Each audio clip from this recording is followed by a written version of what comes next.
신조에 대해서 함께 말씀 나누겠습니다. 대한예수교 장로회 총회, 우리 교회가 대한예수교 장로회에 속해요. 그래서 이걸 전체를 총회라 하거든요. 그 총회에 그 헌법이 있어요. 헌법이 있는데 헌법 책을 여기 지금 PPT로 보여드리겠습니다. 이런 겁니다.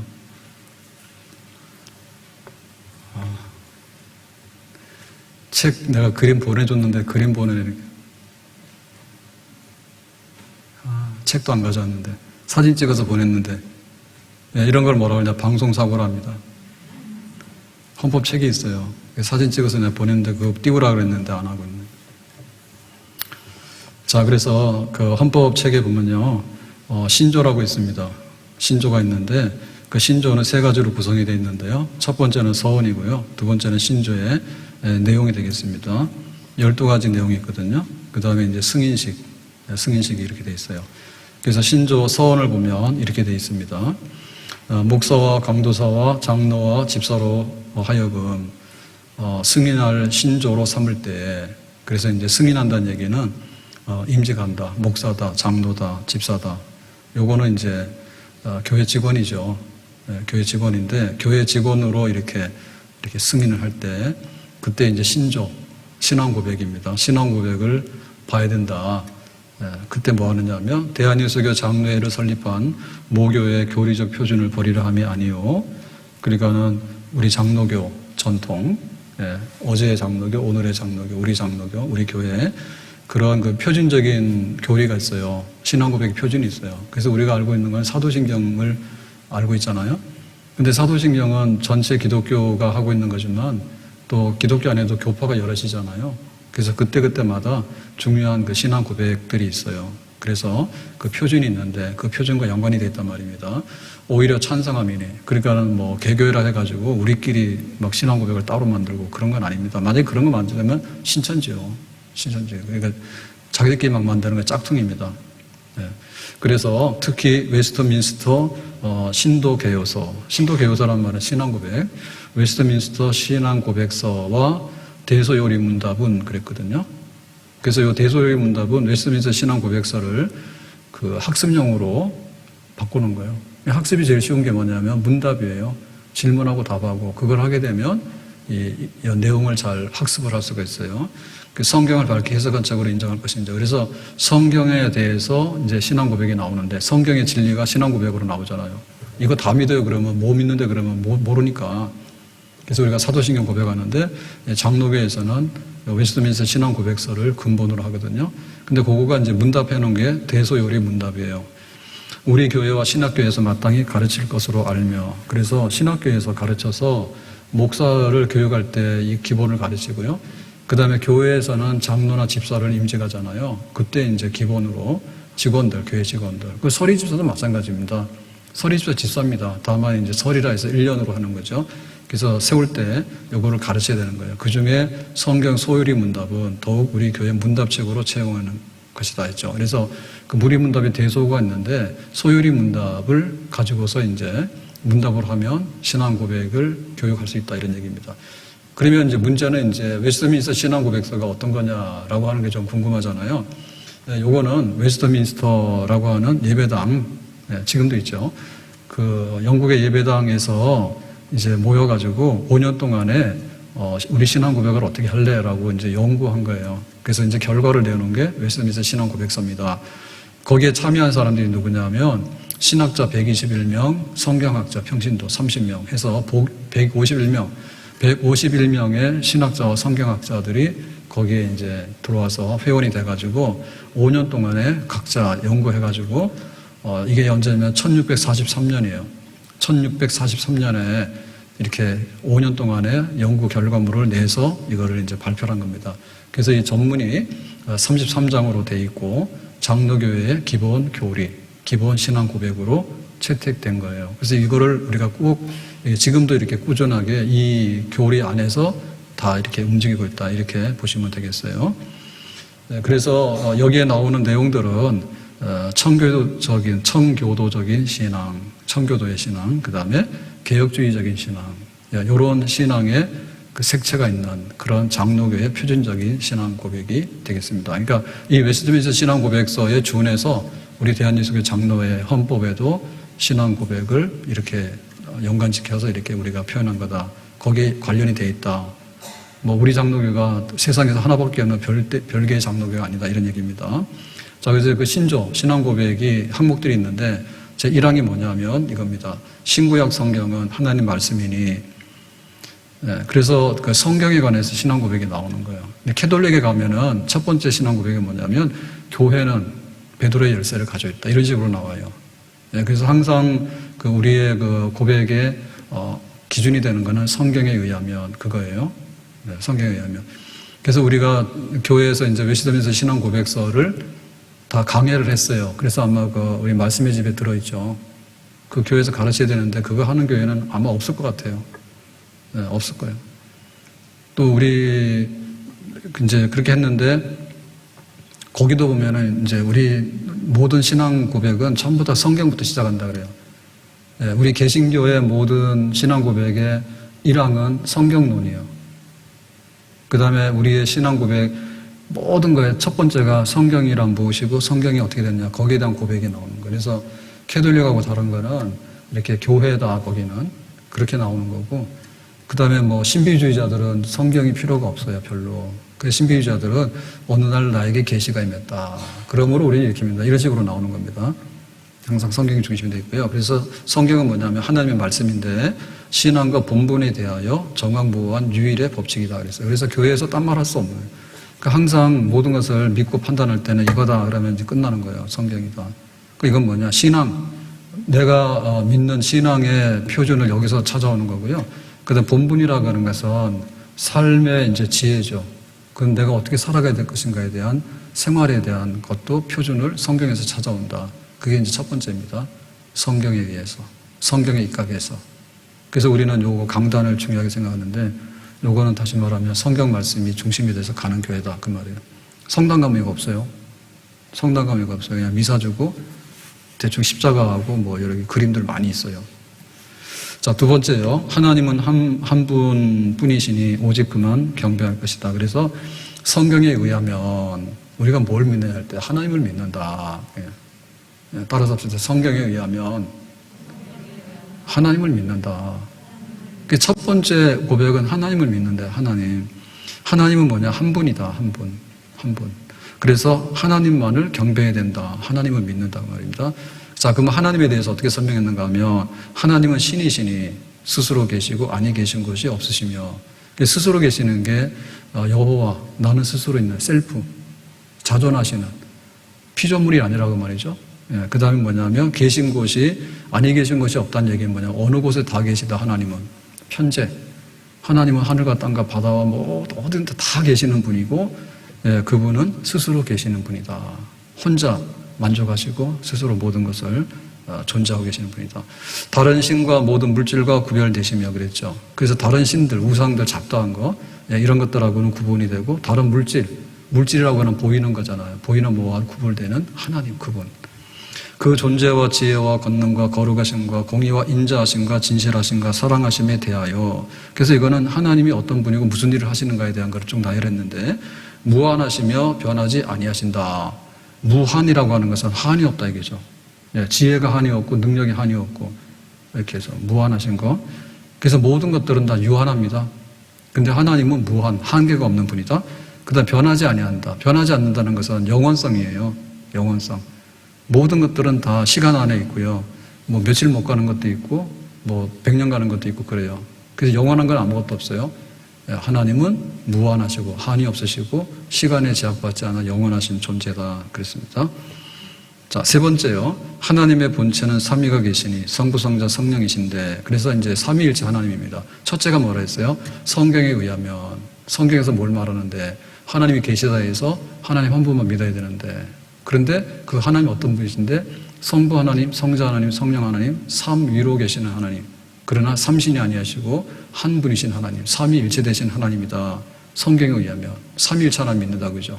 그래서 우리 신앙 고백을 보면 사도신경에도 전능하사 천지를 하나님 아버지를, 독생자 예수 그리스도를, 성령을 이렇게 해서 그 신앙 고백이 성부, 성자, 성령으로 되어 있어요.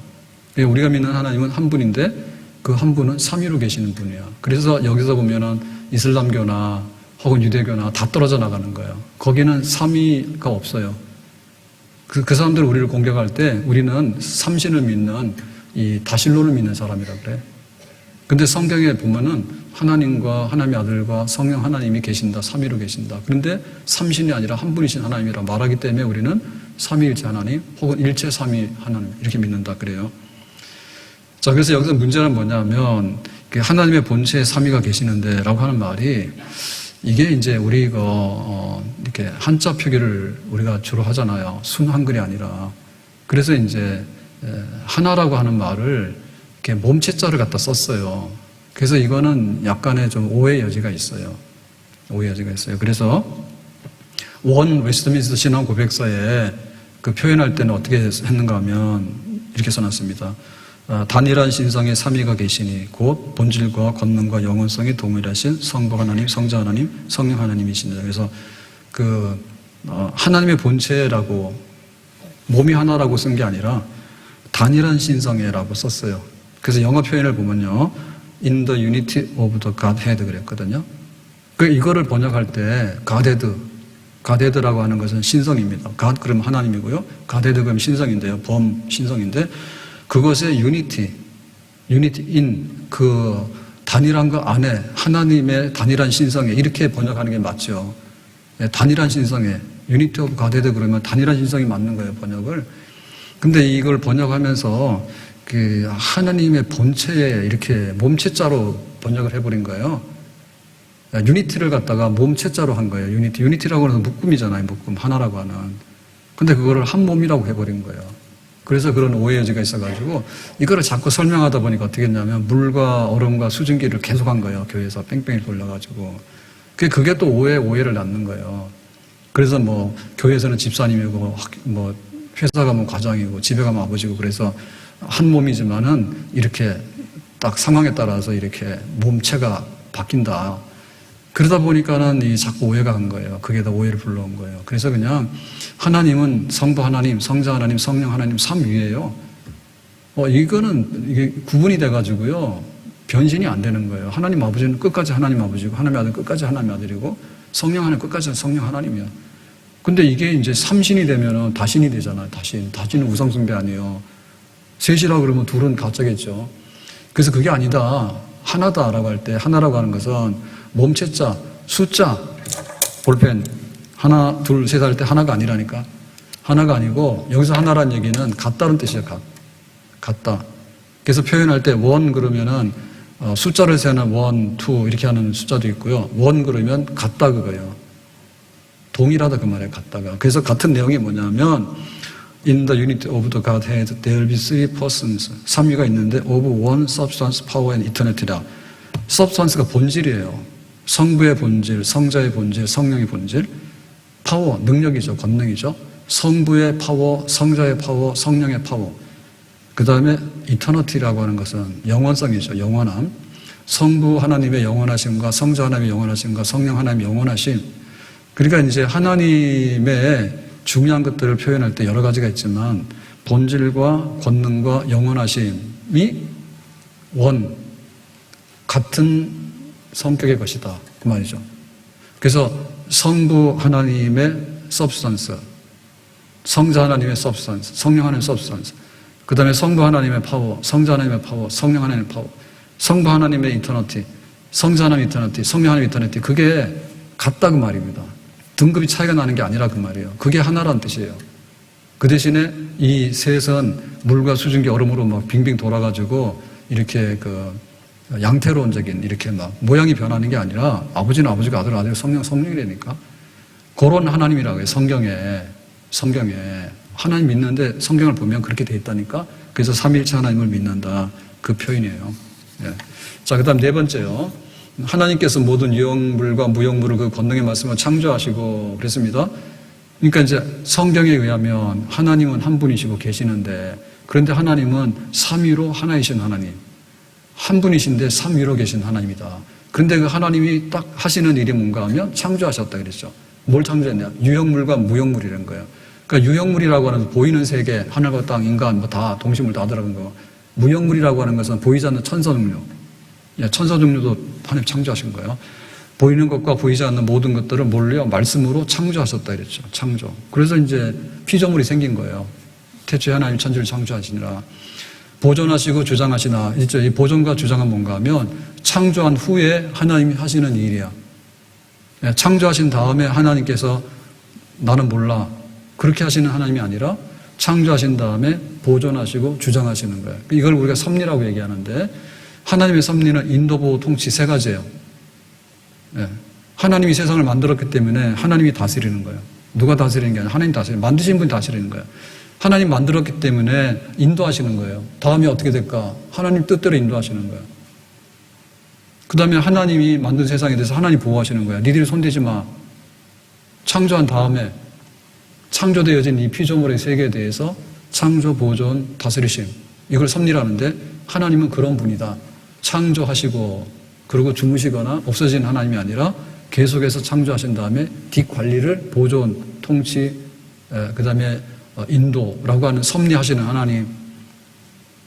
지금도 하나님 창조하신 것에 대해서 섭리가 계속 이루어지고 있죠. 자, 다섯 번째. 하나님이 사람을 남녀로 지으시되 그랬죠. 하나님 계시다 성경에 의하면 성경대로 하나님 믿는다. 삼위일체 하나님이다. 그런데 하나님은 지으신 창조하신 하나님, 그 다음에 섭리하신 하나님. 다섯 번째가 뭐냐면 하나님이 창조한 것의 포인트 핵심이 뭐냐? 그거는 남녀 사람이다 그거죠. 그래서 이제 엿새 동안 창조하시는데 순서가 있잖아요. 제일 마지막에 되어진 것이 제일 하이라이트야. 크라운이야. 영광 피조물이야. 면류관인 거예요. 그래서 하나님 창조 중에서 인간이 최고예요. 근데 인간을 지으실 때 하나님은 남성, 중성, 여성 막 이렇게 한 게 아니라 남자와 여자 양성으로 남녀를 지으셨다고. 남녀를 지으신 것으로 인해서 결혼하면서 인간의 역사가 쭉 되도록 하는 그런 식으로 한 거예요. 남자만 지은 게 아니에요. 여자만 지은 게 아니에요. 남자도 아니고 여자도 아닌 걸 지은 게 아니에요. 남자와 여자 이렇게 지었다. 자, 지은 인간은 어떻게 됐냐면 자기 형상대로, 하나님 형상대로 지식과 의와 거룩함으로 지으사. 그래서 인간에게 있어서 제일 하나님께서 여기다가 심어놓은 게 뭔가 하면 하나님을 아는 지식과 하나님의 의와 하나님의 거룩함을 이 피조물인 인간에다가 집어넣었어요. 그것대로 이렇게 만들었어요. 우리가 만들 때 무슨 의지가 있을 거 아니에요.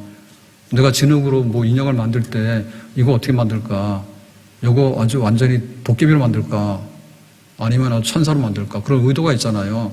거기 성품이 있잖아요. 그러니까 의와 지식과 거룩함이죠. 그래서 생물을 주관하게 하시며 그랬죠. 그러니까 인간이 이제 만물의 영장인 거예요. 세상 모든 것에 대해, 지은 세상에 대해서 니들이 나를 대신해서 다 주관해서 섭리, 보존, 통치하시는 하나님의 역사를 대리하라. 청지기는 굉장히 하나님 다음으로 높은 거예요. 하나님이 일일이 다 할 수가 없잖아요. 할 필요도 없고요. 그 중에 인간을 가장 복되게 해서 니들이 다 관리하도록 주관하도록 해라. 생육번성 다스리고 지배하라 그 말입니다. 그래서 모든 사람이 한 근원에서 나왔은즉 다 동포 형제라. 그래서 모든 사람들은 하나님의 자녀야 원래는 다. 그래서 함께 우애하고 함께 살아가는 그런 백성들로 지었죠. 그래서 여기서 이제 하나님 나라가 나오는 거죠. 하나님이 인간을 지으시고 살 수 있는 이 모든 세상 환경, 보이는 세상을 다 지으시고 그 다음에 이제 통치권이 있고 그러니까 이제 하나님 나라죠. 세상은 하나님 나라. 그 백성은 누구냐? 우리 인간들. 거기에 하나님이 통치가 이루어지는 세상. 그런 걸 하나님 지으신 거죠. 자, 여섯 번째 신조가 뭔가 하면 우리의 시조가 선악간 택할 자유능이 있었는데 시험을 받아 하나님께 범죄한지라. 그랬죠. 그래서 인간의 타락, 인간의 범죄에 대해서 얘기하네요. 자, 모든 것을 믿을 때 어디로? 성경으로 기준으로 해서 하나님이 누구인지. 그 다음에 이제 하나님은 삼위일체 하나님인데 그분은 창조 섭리하신 하나님인데 그분은 남자와 여자를 지으셨는데 형상대로 지어서 청지기로 다스리게 했는데 근데 인간이 어땠다고? 미끄러졌죠. 그 인간의 타락이라고요. 그 인간의 타락에 대해서 원인을 설명했어요. 하나님은 자유능, 자유의지를 주신 거야. 왜 강제하면 이거는 별로 재미가 없잖아요. 그러니까 하나님을 대리해서 네가 하라. 의와 지식과 거룩함이라고 하는 하나님의 형상을 반영을 했잖아요. 하나님 빼닮았다니까요. 그랬는데 거기에 대해서 자유하는 의지를 줬는데 선악과를 따먹는 거는 자유의지를 잘못 쓴 거야. 자유의지를 잘못 쓴 거예요. 그래서 인간의 자율주의, 하나님 없이 내가 알아서 내 마음대로 판단한다. 그런 대로 간 거지. 그게 바로 인간의 범죄고 타락이죠. 자, 그래서 이 타락에 대해서 설명을 했습니다. 아담으로부터 보통 생육법에 의해서 출생하는 모든 인종들이 그의 안에서 그의 범죄에 동참하여 타락하였으니, 이게 이제 원죄입니다. 원죄는 왜 성립이 되냐 하면, 하나님이 아담에게 너 저거 선악과 먹으면 죽어라고 하는 것은 아담 개인과의 계약이 아니고, 아담은 첫사람이에요. 그래서 보통의 생육법이라는 게 뭔가 하면 성령 잉태 이런 거 말고 남자와 여자가 이제 결혼하게 되면 자녀가 출생되게 돼 있죠. 그런 방식으로 태어나는 인간에 있어서 첫 인간이 아담이야. 그러니까 선악과 먹지 말라고 한 것은 아담 개인에게만 작용하는 그 계약이 아니라 모든 보통의 출생법, 앞으로 이렇게 남녀 간에 결혼해서 쭉 태어나는 인류의 대표로서 선악과를 먹으면 영생을 잃어버리게 되고, 선악과를 먹지 않고 보존하면 영생하게 되고, 그런 계약을 맺었는데 아담이 그거를 이제 어기게 된 거죠. 그래서 우리는 내가 내 스스로 선악과를 먹은 건 아니지만 아담 안에서 이미 선악과를 먹은 죄를 가지고 태어난 거예요. 그러니까 나는 죄를 뭐예요? 태어날 때부터 뒤집어 쓴 거죠. 그걸 바로 전가라예요. 전가라고 하는 것은 다 덮어 쓴 거예요. 부모님이 빚보증 썼으면 나도 빚보증으로 인해서 다 영향을 받는 거예요. 그렇죠? 그래서 이제 여기서 보면 두 번째 아담이 예수님이잖아요. 두 번째 아담이. 예수님께서는 오셔가지고 또 죄를 없애했죠. 아담은 우리한테도 죄를 전가시켰고, 예수님은 죄를 없애가지고 죄가 없는 분이 우리한테다가 예수님의 의를 우리한테 전가시켜줬죠. 쌤이에요. 그러니까 불만 많은 사람이 이런다고. 왜 아담 때문에 우리가 망했냐? 하나님 너무하시다. 뭐 잘못돼서 설계가 그러는데, 그게 아니라 예수님 때문에 우리를 구원할 수 있는 또 설계가 있는 거죠. 맞죠? 그래서 예수님을 두 번째 아담이라고 표현한 거예요. 하나님의 그 지혜와 구원 계획을 우리가 따라갈 수가 없어요. 왜 우리가 덮어쓰겠냐는데, 덮어쓰는 거, 죄도 덮어쓰고 사망을 덮어쓰지만 의도 덮어쓰고 부활하고 생명을 얻게 되는 구원도 덮어쓰게 된 거죠. 예수님 때문에. 예. 자, 그래서 이제 사람의 원죄와 및 부패한 성분밖에 범죄할 능이 있는 자가 일부러 짓는 죄도 있는지. 그래서 사람은 타고날 때 덮어쓴 죄도 있고, 자기 스스로 이제 죄를 짓는 자범, 스스로 짓는 죄도 있죠. 그런 죄가 있는 거예요. 따라서 모든 사람이 금세와 내세에 하나님의 공평한 진노와 형벌을 받는 것이 마땅하다. 맞죠? 네, 조상이 계약 맺은 거에 대해서 우리도 벌을 받는 거고, 내 스스로 지은 게 벌을 받는 거고, 또 지금 현재 잘못한 거에 벌을 받는 거고, 만약에 내세에 가서 종합해가지고 다 한 번에 다 몽땅 책임을 물으면 또한 벌을 받는 게 맞는 거지. 거룩하신 하나님, 공의로우신 하나님 앞에서 인간은 자기가 한 대로 받는 게 맞는 거지. 어디에? 성경에 인간의 타락이 그렇다 이렇게 써놨단 말입니다. 자, 7번째, 인류의 죄와 부패함이 죄의 형벌에서 구원하시고 영생을 주고자 하사. 그래서 이제 이렇게 인간들이 죄를 지어서 이렇게 흙으로 돌아가고 이마에 땀을 흘리고 에덴에서 추방당하는 일이 벌어졌는데, 그 다음에 하나님 뭐 하냐면, 구원하시고 영생을 주고자 싶은 마음이 생겼어. 근데 하나님의 마음이요. 세상을 왜 창조했을까? 하나님 마음이요. 하나님의 무한하신 사랑으로. 그러니까 하나님께서 세상을 지은 것도 하나님의 사랑을 세상에 드러내는 거고, 그 다음에 인간이 죄를 짓고 쫓겨나게 되는 이런 자리에서도 이제 하나님께서 구원하고 영생을 줄까라고 하는 것도 하나님인데, 그게 뭐냐면 사랑이란 말이에요. 무한한 사랑으로 인해서 다시 이렇게 집 나간 아들을 받아주는 것처럼 하나님 그렇게 하시겠다 하죠. 그래서 뭐 했습니까? 영원하신 독생자 하나님의 아들 예수 그리스도를 세상에 보내셨으니 그랬죠. 그러니까는 하나님 아버지가 계시고 하나님 아들이 계시고 영원전부터 성령 하나님 계시는 거예요. 삼위로. 근데 이제 아버지가 아들을 이 땅에 구원자로서 보내신다라고 하니까 하나님의 아들은 인간의 몸으로 이 땅에 구원하기 위해서 오시게 된 거죠. 그로만이라는 얘기는 예수님 한 분만으로만 하나님께서 육신을 이루었고, 또 그로만 사람이 구원을 얻을 수 있다 해서 인간으로 오신 인간으로 오신 하나님 예수님밖에 없어. 그래서 누가 자기가 하나님인 것처럼 구원자처럼 얘기하는 건 다 거짓말이에요. 하나님이 하나님의 아들을 인간으로 보낸 거, 바로 예수, 그분이 그리스도인 것밖에는 예수님밖에 없다 그 말이죠. 그래서 이제 우리로 하여금 구원을 얻도록 하셨다. 그 영원한 아들이 참 사람이 되사. 그래서 하나님의 아들도 하나님이기 때문에 영원하시죠. 영원하심, 이터너티, 파워, 그 다음에 substance. 본질과 권능과 영원하심이 성부 하나님이나 성자 하나님 똑같아요. 하나님 아버지보다 이제 하나님의 아들은 너무나 못하고 그런 분이 아니면 똑같습니다. 그런데 이제 아버지의 그 보내심을 받아서 이 땅에 인간으로 오신 거죠. 그래서 인간으로 왔을 때 사람으로 오셨는데 인간 구원하기 위해서 인간으로 오신 거예요. 그런데 뭐라고? 참 진짜 사람으로 오셨다. 이 말이 중요한 거예요. 진짜 사람으로 오셨어? 근데 하나님의 아들이 사람 비슷한 걸로 왔다 그러면 모든 게 다 엉터리 되는 거예요. 진짜 인간으로 오셨단 말입니다. 참 인간. 그 후로 한 위라고 하는 것은 하나님의 아들이죠. 특수한 두 성품이 있어. 그러니까 하나님의 아들은 원래는 인간이 아니죠. 인간의 몸이 아니죠. 하나님의 아들은. 근데 이제 딱 역사로 올 때 인간으로 오신 잠깐 성령으로 잉태해서 마리아 몸에서 오신 그 하나님의 아들은 두 성품이 있는데 영원토록 참 하나님이시요 참 사람이시라. 그러니까 인간으로 왔을 때 그 인간은 참 인간이고 하나님의 아들이 이 땅에 오셨는데 그 하나님은 하나님과 비슷한 게 아니라 참 하나님이야. 그래서 참 하나님, 참 사람 이 두 말이 이 용어가 이오라고 되어 있는데 이오라고 하는 것은 그리고라고 하는 말입니다.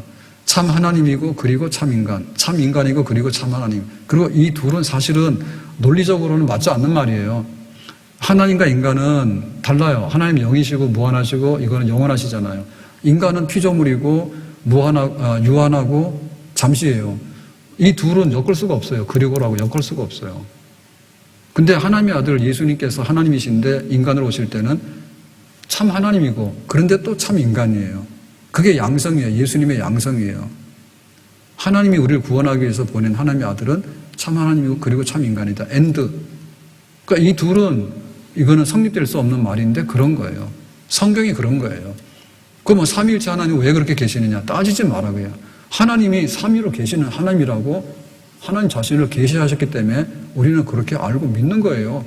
왜 삼위로 계시냐고 골치 아프게 그냥 단일신 여호와라고 하는 단일신으로만 있지. 그게 이슬람교고 유대교거든요. 단일신으로만 있지 왜 삼위로 복잡하냐. 근데 또 예수님도 참 하나님이 참 인간이 헷갈리네. 왜 그러시냐고. 아니 인간을 구원하기 위해서는 그럴 수밖에 없어요. 하나님께서 양성이라고 하나님의 아들 양성이라니까 성경에 그런 거예요. 자, 그래서 성령의 권능으로 잉태하사 참 인간으로 오실 때 어떻게 참 인간이 되셨냐면 보통의 생육법으로 오면은 죄가 있기 때문에 안 돼요. 그래서 참 인간으로 오실 때 성령으로 잉태하고 죄 없이 그러니까 죄 없는 분 인간으로 오시는 거는 그래서 딱 하나 가능한 겁니다. 동정녀 마리아에게서 나시고 그러니까 여자의 몸에서 나면 안 돼요. 동정녀 여자의 몸에서 나야 돼요. 오직 죄는 없으시니라. 죄 없으신 인간으로 오는 거죠. 이건 유일한 거죠. 모든 인간들은 원죄와 자범죄를 가지고 있잖아요. 그런데 하나님의 아들은 원죄도 없죠. 그 다음에 자범죄도 없죠. 흠 없이 성령으로 잉태해서 왔죠. 죄인을 대신하여 하나님의 법에 완전히 복종하시고 몸을 들여 참으로 온전한 제물이 되사 몸을 들여 참으로 온전한 제물이 되사 그래서 이제 우리의 죄를 대신해서 제물로 받아 하나님의 어린 양으로서 우리의 죄를 대신해서 우리 모두는 형벌을 받아야 되잖아요. 죄에 대해서. 그거를 대신해서 받으시는 거죠. 하나님의 공의를 만족하게 하시고 사람으로 하여금 하나님과 화목하게 하시려고 그러니까 한편에 있어서는 하나님의 공의 죄인들을 그냥 둘 수 없는 하나님의 공의 그거를 만족하게 해야 돼. 그래서 이제 하나님과 화목해야 돼. 하나님과 지금 원수지간에 대해서 등을 돌렸잖아요. 하나님과 화목해서 화평해서 하나님께 나가는 길을 얻어야 된다고. 그 목적을 위해서 십자가에서 못 박혀 죽으시고 그러니까 예수님이 하시는 구속사역이에요. 동정녀 마리아의 몸에서 나셔서 그 다음에 우리의 죄를 대신해서 십자가에서 고난받고 죽으셔서 하나님의 심판을 대신 받으시고 하나님과 화해의 길을 여시고 죽은 자 가운데서 3일 만에 부활하셔서 하나님 우편에 승자하시고 그래서 이제 부활했다는 얘기는 죄값을 다 없앴다는 뜻이니까 부활하신 다음에 그 다음에 하나님 보좌 우편으로 다시 앉으시고 그 자리에 하나님 아버지 옆에 하나님의 아들 자리에 앉으시고 그랬죠. 그 백성을 위해서 기도하시다가 지금 현재도 하나님 보좌 우편에 앉으셔서 중보 기도하시고 주의 백성들을 다 다스리는 그런 일을 하시죠. 저리로서 죽은 자를 살리려고 세상을 심판하러 재림하신다. 앞으로 그렇게 하신다.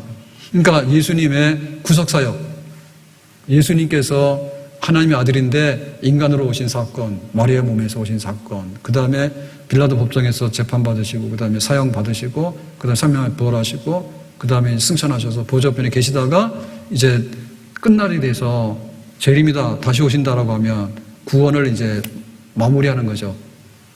구원을 마무리하는 거죠.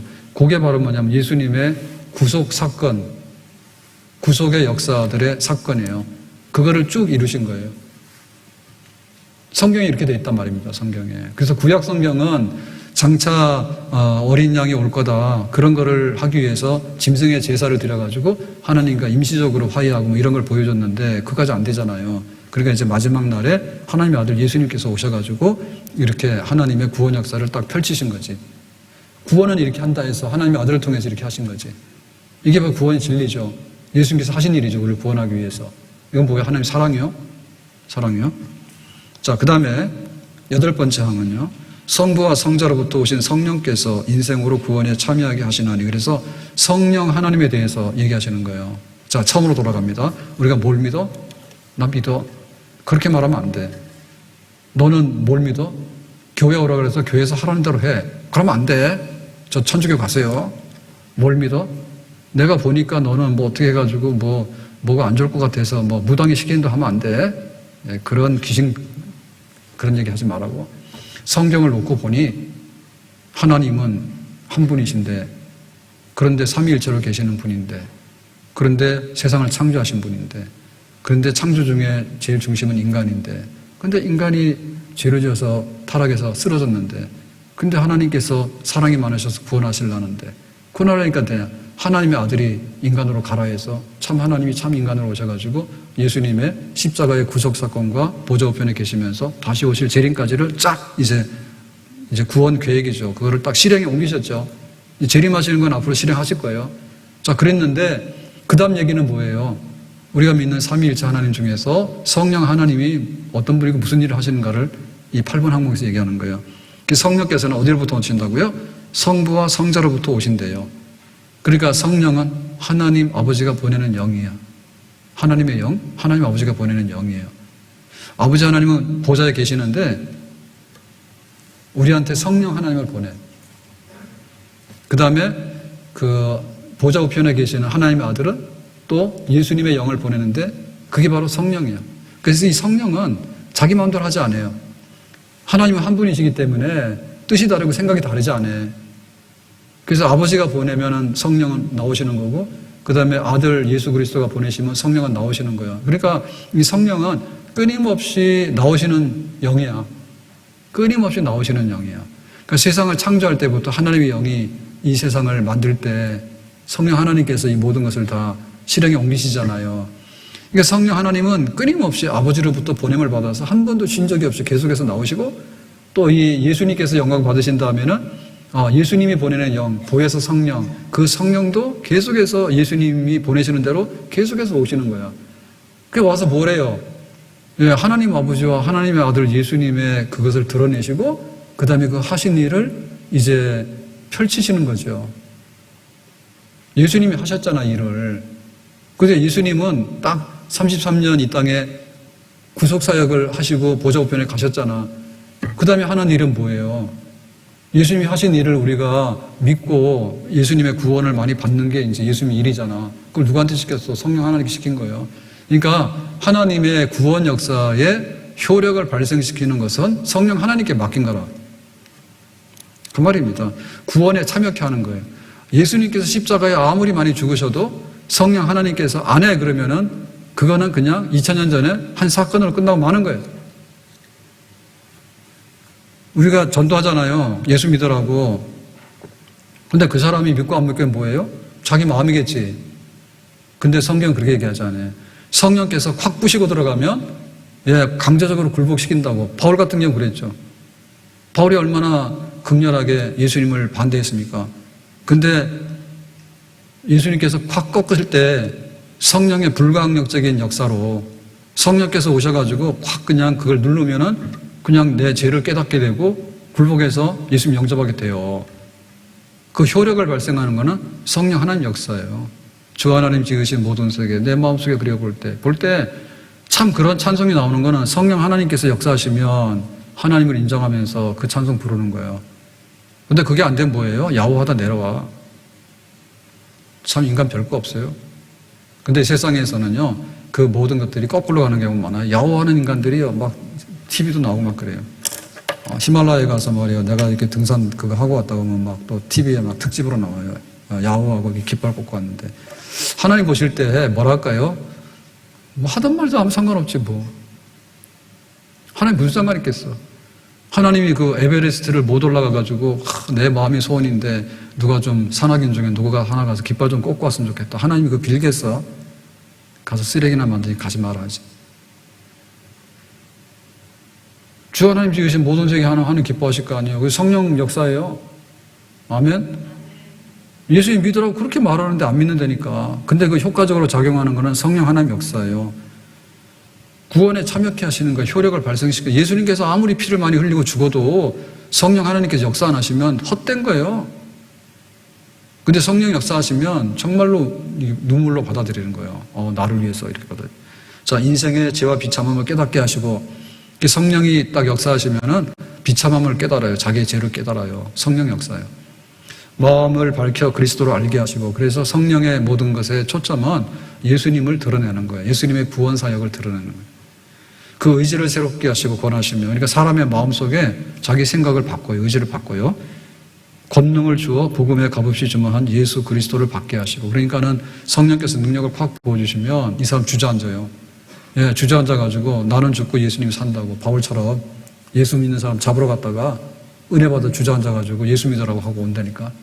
그게 바로 뭐야, 우리가 성령의 역사가 불가항력적이다. 우리가 저항할 수 없다고. 그런 역사로 하나님께서 성령의 역사하신다. 그 안에서 역사하여 모든 의의 열매를 맺게 하신다. 성령은 우리가 예수 믿고 난 다음에도 점점 더 이제 의로운 사람, 거룩한 사람으로 성장하도록 해서 열매를 많이 맺게 하신다. 성령께서 복 주시면 그렇게 되는 거죠. 자, 9번째 항목. 하나님께서 세상을 창조하시기 전에 그리스도 안에서 자기 백성을 택하사 사랑하심으로 그 앞에서 거룩하고 흠이 없게 하시고 그 기쁘신 뜻대로 저희를 미리 작정하사. 그래서 여기 지금 9번째 항목은 그 다음에 얘기를 하는 겁니다. 성령께서 창조를 믿도록 하고 예수님의 구원을 믿도록 해서 효력을 발생한다. 그렇게 했는데 그 다음에 효력이 발생될 때 그 다음에 일어나는 순서들이 뭔가 성령께서 계속해서 개입하셔가지고 이제 열매를 맺고라고 하는 것 있잖아요. 그거를 이제 풀어서 설명한 거예요. 이걸 뭐라 하냐, 우리가 구원의 서정이다라고 해요. 구원의 서정. 서정이라는 얘기는 그렇게 순서, 오더, 순서. 뭘 하면은 순서적으로 설명을 하잖아요. 그러니까 성령께서 어떻게 역사하시는가라고 하는 거예요. 그래서 우리가 볼 때 성령께서 역사하시면 죄를 깨닫고 내가 예수님 영접한다고 해요. 간단하게 얘기하면. 근데 내가 죄를 깨닫고 영접하기 전에부터 역사하시는 순서가 있어요. 그게 뭔가 하면 여기 말하는 대로 세상을 창조하기 전에 하나님이 택하신 백성이다. 그게 있었기 때문에 죄를 깨닫고 영접하고 하는 일이 나오게 되는 거예요. 그럼 하나님께서 누구를 택하고 안 하냐라고, 하나님의 주권이라니까. 거기에 대해서 우리는 말 못하고요. 그냥 우리가 선택을 받았으면 감사합니다 그러고 말아야 돼. 왜 선택을 안 했냐고 저 사람을 따질 필요가 없어요. 왜? 질그릇은 그냥 질그릇만 있으면 되는 거예요. 주인 마음대로 하는데 뭐라고 해야 니가. 깨면 깨지고 마는 거고 안 깨면 고맙다고 마는 거지. 그래서 우리의 구원의 시작은 하나님의 예정에 있다 그 말입니다. 예정에 있다 그 말입니다. 그래서 하나님께서 미리 작정하시고 그랬죠. 이게 하나님 기쁘신 뜻입니다. 그래서 구원을 자랑하면 안 돼요. 예, 구원을 자랑하면 안 되고 하나님께서 미리 다 예정해 놓으신 바가 우리한테 이루어졌기 때문에 영광을 하나님께 돌려야 된단 말입니다. 예수 그리스도로 말미암아 자기 아들을 삼으셨으니, 그래서 이제 하나님이 예정하셔가지고 예수님을 믿음으로 인해서 이제 자기 자녀 삼았습니다. 그 사랑하시는 아들 안에서 저희에게 두텁게 주신 은혜의 영광을 찬미하게 하는 것이로되 그랬죠. 그래서 우리가 이렇게 예수님을 믿는 성령의 역사가 쭉 진행이 되는데, 이 모든 예수님을 믿는 역사는 뭐냐면 하나님의 은혜의 영광, 하나님께 영광 돌리는데, 창조는 왜 했어요? 하나님께 영광 돌리게 창조한 거예요. 가서 뿌시라고 한 거 아니에요? 뭐 산에 가서 뿌시고 바다에 가서 막 다 잡아먹고 뭐 그거 하라고 한 거 아니에요? 하나님 지으신 세상을 하나님께 영광 돌리며 찬송하라 한 거예요. 그러면 예수님을 믿어서 구원받는 건 뭐예요? 은혜의 영광. 은혜의 영광이라는 것은 우리의 어떤 행위로서 받은 게 아니에요, 구원이. 그러니까 그 순전히 선물로 값없이 받은 거에 대한 그 영광, 나 같은 죄인 살리신 주 은혜, 그 찬송, 그거를 하나님께 올려드리려고 하는 그 목적으로 이 성령께서 우리 속에 역사하신단 말이지. 그러니까 성령께서 나를 예수 믿게 하는 것은 결국에 하나님 구원해 줘서 감사해요. 근데 그거는 정말 은혜예요. 나는 아무런 그 자격이나 조건이 없는데 나에게 이런 은혜를 주시니까 그 은혜에 감사해요 라고 하는 걸 하나님께서 매우 기뻐하신다고 듣기를. 네. 오직 세상 모든 사람에게 대하여는 온전한 구원을 값없이 주시라고 하여 명하시기를 그랬죠. 예, 값없이 주시는 하나님의 은혜에 대해서 우리가 영광을 돌리면 하나님께서 기뻐하시는, 그거가 되기 위해서 이제 하나님의 아들은 참 인간으로 오셨고, 그 다음에 또 성령 보내가지고 성령께서는 우리를 이렇게 깨닫게 해서 하나님의 열매를, 구원을 받도록 하는 그런 일을 지금 우리 안에서 이뤄나간다는 말입니다. 너희 죄를 회개하고, 그러니까 예정돼가지고 때가 되면 이제 하나님 부르시잖아요. 부르시면은 죄를 회개하는 거예요. 누가 하는가? 성령께서 회개시키는 거예요. 깨닫게 해서. 주 예수 그리스도를 자기의 구주로 믿고, 그 다음에 죄를 버리고 나면 이제 믿음이 생겨요. 죄를 회개하면 믿음이 생겨서 예수님을 영접하게 돼요. 하나님의 나타내신 뜻을 복종하여 겸손하고 거룩하게 행하라 하셨으니 그리스도를 믿고 복종하는 자는 구원을 얻는지라 그랬죠? 그러니까 이제 죄를 회개하고 믿음이 생기고, 그러면 이제 하나님의 믿음으로 의롭다함 받아서 하나님의 자녀가 되고 그럽니다. 그리스도를 믿고 복종하는 자는 구원을 얻는지라. 저희가 받은 바 특별한 유익은 의가 있게 하신가, 양자가 되어 하나님의 아들의 수에 참여하게 하신가, 성령의 감화로 거룩하게 하신가, 영원한 영광이니 그랬죠. 그래서 이제 이 구원의 순서에 있어서 이 단계별로 표시를 쭉 하고 있어요. 하나님이 예정하신, 그 다음에 때를 따라 이제 불러주시는데, 하나님 영광 받기 위해서 불러주시는데, 그러면은 죄를 회개하잖아요. 그러면 이제 우리에게 새로운 생명이 들어왔죠. 그러면 이제 우리가 이제 그 믿음이 생기잖아요. 내가 하나님이 계시는 것을 믿고 예수님이 영접해서 이렇게 생기잖아요. 그러면 그게 이제 믿음의 의가 돼가지고 하나님의 아들라고 인정해줘요. 하나님의 아들로. 하나님의 자녀를 인정을 해주게 되면 이제 그때 우리가 양자가 되는 거죠. 하나님의 아들로 양자가 돼가지고, 원래는 마귀의 자녀였잖아요. 그래서 이제 호적을 바꿔서 하나님의 자녀로 찾아왔어. 그 다음에 우리가 이제 더 성화, 점점점 이렇게 다듬어져서 죄가 없는 좀 온전한 사람으로 이렇게 성장하는 성화의 과정을 밟게 되는 거예요. 거룩하게 하신과. 그러니까 이거는 굉장히 시간이 오래 걸려요. 내가 예수 믿어서 죄를 용서받고 그 다음에 하나님 자녀 거듭나는 거는 1초를 따질 수가 없어요. 그거는 사실은 우리가 느끼지 못하는 거예요.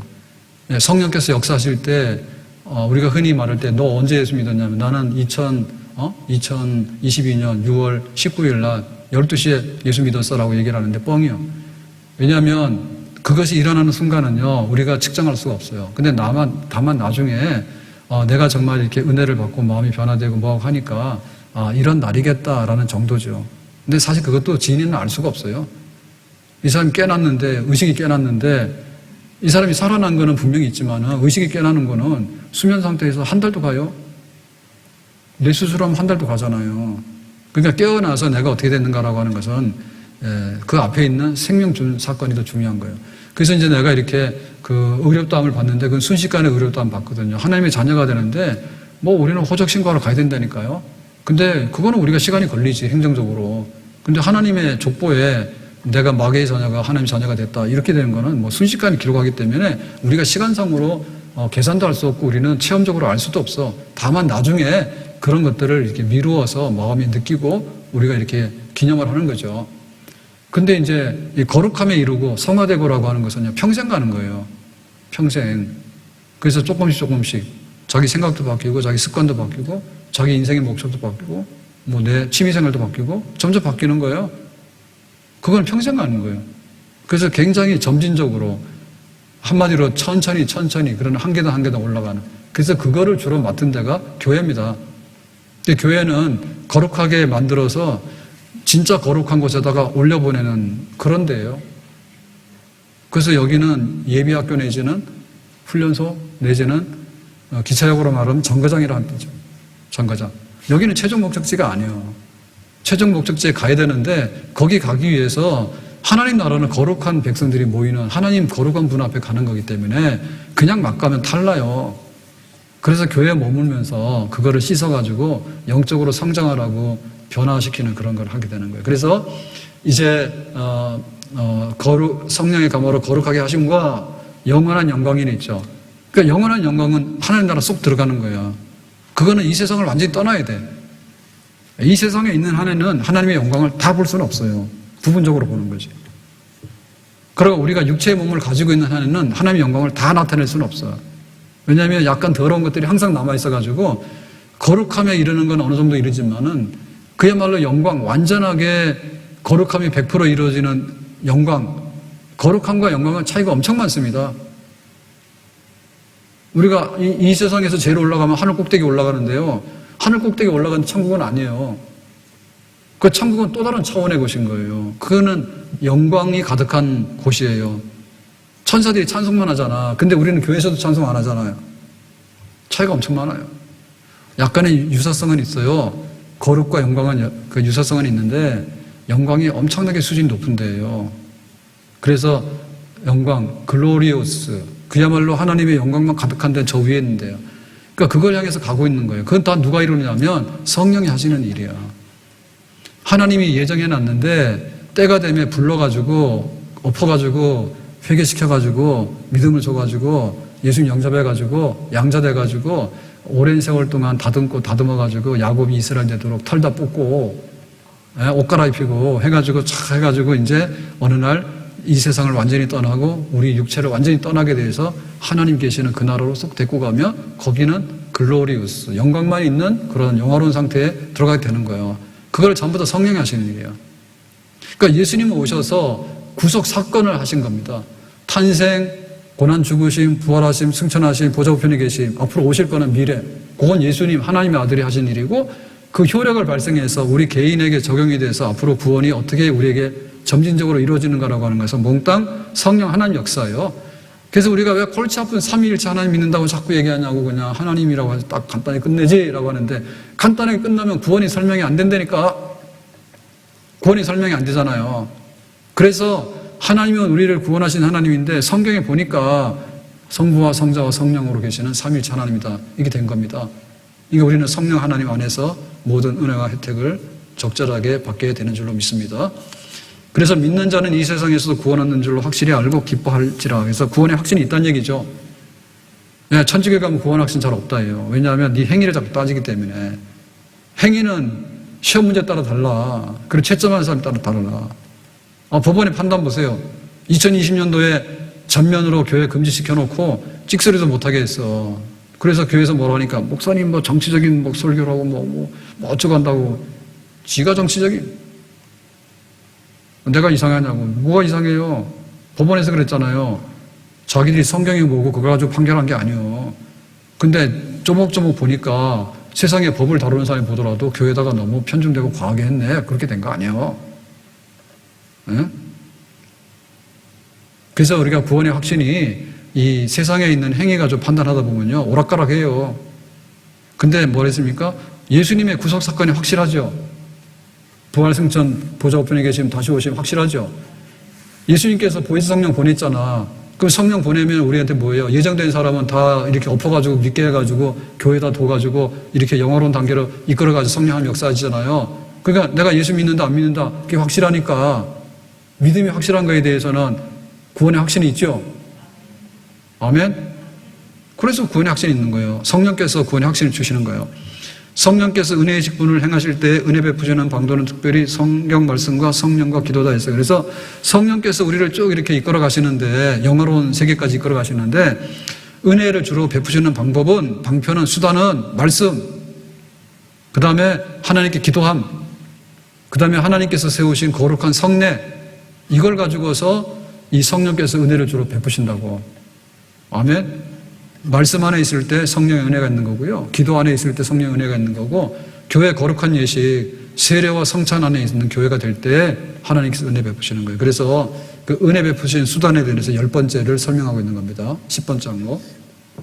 그리스도께서 세우신 성례는, 거룩한 예식은 세례와 성찬이라 그랬어. 그래서 이건 우리의 신앙 고백이요. 천주교 가면 7성례 7개예요. 그래서 저기 행사가 되게 많아요.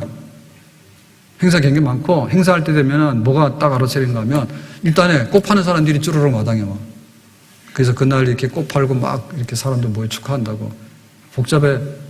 근데 저거 왜 우리가 안 했냐면 성경적이지 않은 게 너무 많아서 안 한 거예요.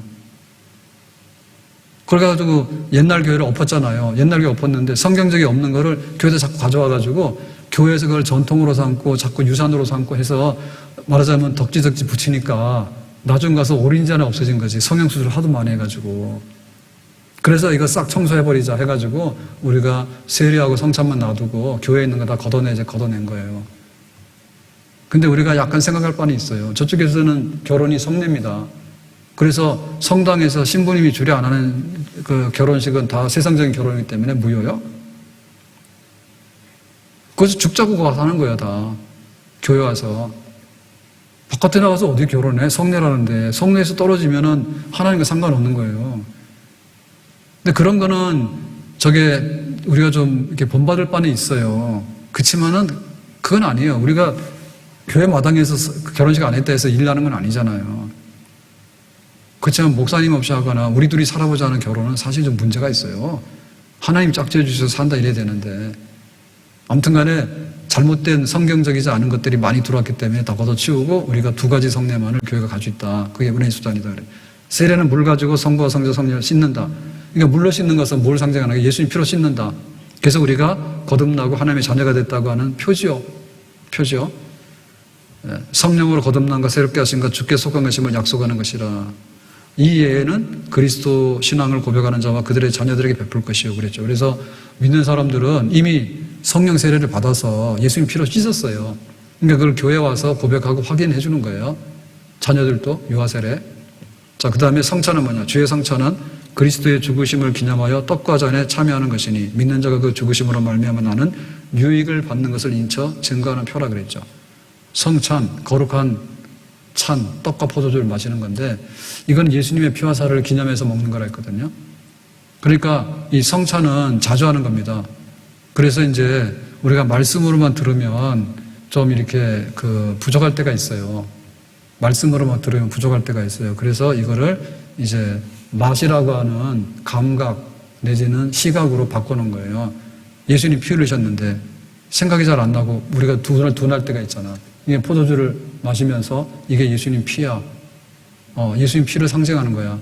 그러니까 예수님하고 나하고 피와 살로 하나가 된 몸이야. 그러니까는 내가 다시 은혜 배우고 신앙생활 열심히 해야 되겠다. 그 성찬이에요. 그래서 성찬은 반복하는 거고요.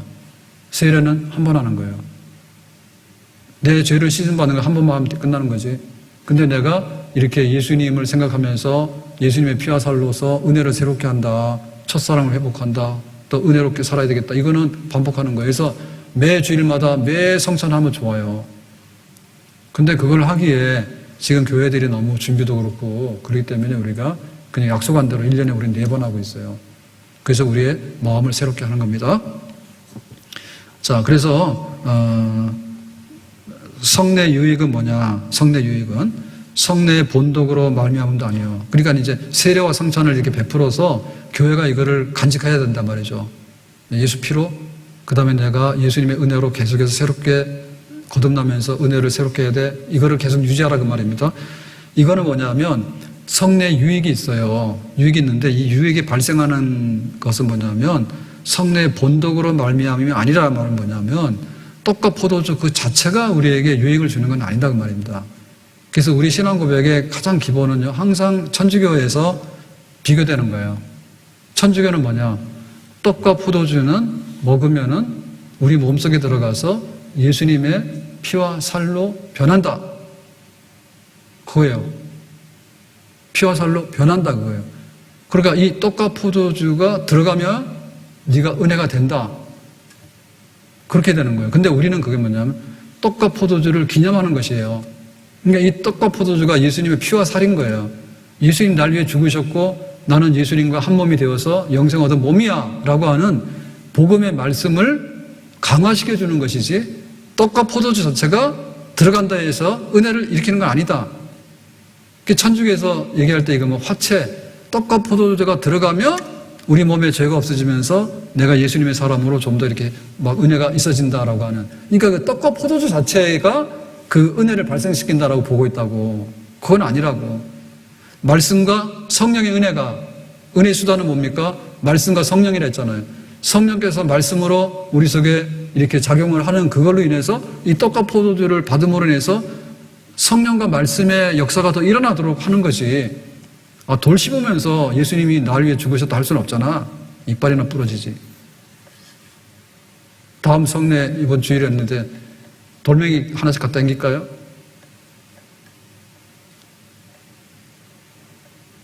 떡을 주는 거야. 예수님 몸이라고. 예수님 몸을 생각할 때 떡이 제일 표현이 좋기 때문에 그런 거예요. 예수님께서 우리의 피를 흘렸는데 막걸리를 먹어? 막걸리 드릴까? 우리 술이라고. 성경을 그런 식으로 바꿔놓으면 되는 거예요. 문화적인 산물이 아니라니까요. 그래서 이거는 백포도주 쓰면 안 되는 거예요. 붉은 적포도주를 쓰는 거예요.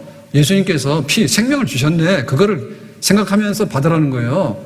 그러면 성령께서 역사하시면 우리가 주님과 내가 하나가 될 수 있는 은혜의 길로 인도한다. 그러니까 뭐예요? 성찬할 때? 내가 믿음으로 성령의 은혜를 기다리면서 기도 중에 받는 거지. 가서 그냥 떡만 포도주만 먹어버리면 안 되지. 그 자체가 되는 게 아니라니까. 그 자체가 된다 그러면 저쪽 가시라고 기분 내키는 대로 왔다 갔다 하는 게 아니라니까요. 자, 그 다음에 성례를 베푸는 자의 덕으로 말미암도 아니고, 그래서 성례를 베풀 때 이 목사님이 하시면, 김 목사님이 하시면, 박 목사님이 하시면 그때그때마다 효력이 달라요. 그런 게 아니란 말이야. 그거는 성례를 증례하는 거 아무것도 아닌 거예요. 예수님의 피와 살이 지금 우리에게 무엇을 줬는가를 생각하면서 받는 거예요. 증례한 사람은 없는 거예요. 근데 중간에 서가지고 그러잖아요. 중간에 서가지고 내가 주고. 그 성당에서는 자기들이 안 주면은 안 된다는 거 불법이라는 거예요. 니들 성례는 다 불법 짝퉁이야. 성당 거 먹어야 돼. 그 대신에 죽기 전에도 마지막에 먹어야 돼. 그래야지 그것이 예수님의 피와 살이 돼가지고, 피와 살이 된다니까. 1년 전에 먹은 포도주하고 떡이 혈액에 가냐고. 그러니까 죽자고 종교성사가 되게 중요한 겁니다. 성당에서는. 죽을 때 어떤 모양으로 죽는가 중요한 거예요.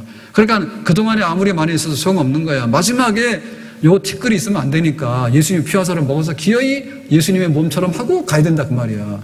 그거 하고 싶어요? 가세요. 그게 구원이 그렇게 되는 게 아니에요. 다만 그리스도의 복주심과 믿음으로써 성례를 받는 자 가운데 계신 성령의 행하심으로 말미암으니라. 성령께서 세례의 은혜를, 성령께서 성찬의 은혜를 주시는데, 이거 우리가 세례를 받고 성찬을 받는 때 십자가의 복음의 말씀이 이해가 돼야 되지. 그거 의미가 있는 거예요. 물로 씻는 거랑 떡을 받는 거랑.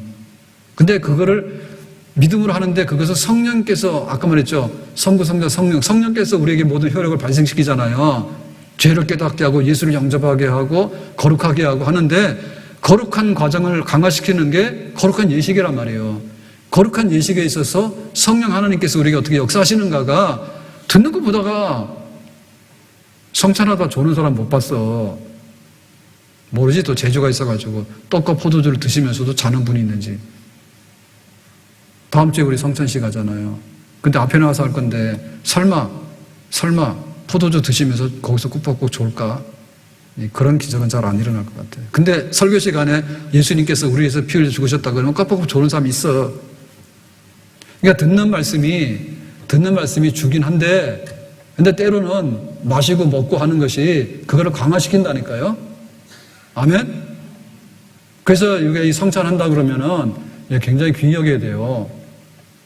성령께서 교회를 이렇게 거룩하게 이끌어가고 우리를 거룩하게 이끌어가는 그런 역사에 우리가 참여한다는 것을 표현하는 겁니다. 성찬에 참여하면서 나 자신을 돌아보고 회개하고 새 사람 되기 위해서. 자, 11번. 모든 신자의 본분은, 자, 앞에서 성경에 의하면 우리가 뭘 믿어? 하나님 믿어. 하나님 어떤 분이야? 삼위일체 하나님이야. 근데 하나님 어떤 분이야? 창조하시고 섭리하시는 분이야. 하나님 어떤 분이야?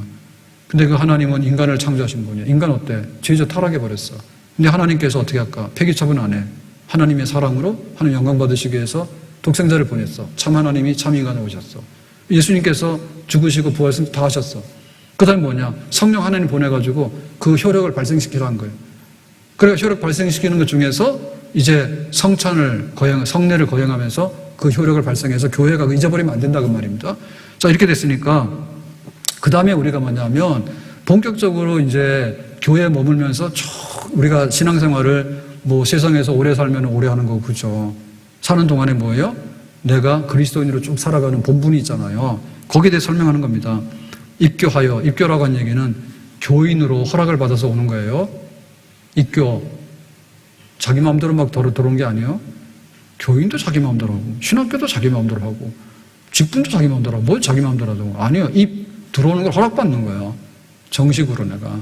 그래서 뭐냐 서로 교제하고 그래서 그리스도인의 삶은요 혼자 이거 독도가 사는 게 아니에요. 서로 공동체를 이루라 했거든요. 그 다음에 그리스도의 성례와 그 밖에 법례를 지키며 성례, 거룩한 예식을 지키고 법례, 성경에 있는 말씀을 지키고 법을 복종하고 항상 기도하고 주의를 거룩하게 지키고 경배하여 함께 모여서 말씀을 강도함을 자세히 들으며 저희로 하여금 풍성하게 하심을 조차 헌금하는 거예요. 헌금하는 겁니다. 그 다음에 그리스도의 마음과 같은 심사를 서로 표현하고 그러니까 예수님의 마음으로 서로 위로 격려하고 또한 인류에게도 그와 같이 할 것이라 안 믿는 사람에게도 그리스도의 사랑으로 이웃을 대하고 그게 뭐냐 우리 신자의 본분이다. 내가 세례받아서 입교 교인이 된 다음에 쭉 살아가야 되는 삶의 표준이다. 이게 성경에 기록되어 있다고 12번 항목에 고백하는 거죠. 자 마지막 12번 죽은 자가 끝날에 부활하심 믿고 그래서 우리의 신앙 고백의 하이라이트 맨 마지막 끝은 사도신경도 보면 저리로서 산자 중에 심판하러 오신다 그거예요. 미래 장래에 되어질 일에 대한 고백이에요. 그거를 여기 12번 항목에서 하고 있는데 죽은 자가 뭐예요? 끝날이라고 하는 것은 이 세상의 그 마지막 날인데 이 마지막 날은 구원이 완전하게 이루어지는 날입니다. 예, 저리로 산 자가 죽은 심판하러 오시는 날, 재림하시는 날 끝날인데 끝날은 굉장히 좋은 날이에요. 우리를 볼 때는. 그날에 우리가 부활함을 받죠. 그리스도의 심판의 보좌 앞에서 이 세상에서 선악간 행한 바를 따라 보응을 받을 것이니 부활을 받는다. 지금은 부활한 사람 없어요. 부활을 장차하게 되는데 그러면 뭡니까? 선악간의 심판대 앞에 서서 하나님께서 모든 것을 다 심판하신대요. 그리스도를 믿고 복종하는 자는 현재의 삶을 얻고 영광 중에 영접을 받으리라. 그래서 이게 영생의 부활입니다. 생명의 부활입니다. 그리고 그 앞에 딱 쓸 때 상 받는 일만 생기는 거예요. 죄사함을 받고 상 받는 일, 영생에 이르는 부활. 오직 믿지 아니하고 악을 행하는 자는 정죄함을 입어. 그러니까 안 믿고 악을 행하는 뭐냐면 하나님 없다 하고 항상 하나님 반대편에 쓴 사람들 있죠. 성령의 역사를 거부하고 이렇게 하는 사람. 이런 사람들은 당연히 죄에 대해서 적절한 형벌을 받는다. 이게 바로 악인의 부활입니다. 그렇게 될 거다, 미래에. 그래서 이게 이제 신앙 고백의 먼 장래되어질 일이에요. 사도신경하고 유사하지만은 우리 장로교의 웨스트민스터 신앙 고백서를 중심으로 해가지고 또 우리 장로교가 이렇게 고백을 하고 모인 장로교다라고 하는 것을 헌법책에다가 맨 앞에 신조에다 넣어가지고 이런 데다라고 한 거예요. 자, 오늘 이 말씀을 이제 마치면서 제가 묻겠습니다. 이런 신조를 알고 있느냐? 알아 몰라요?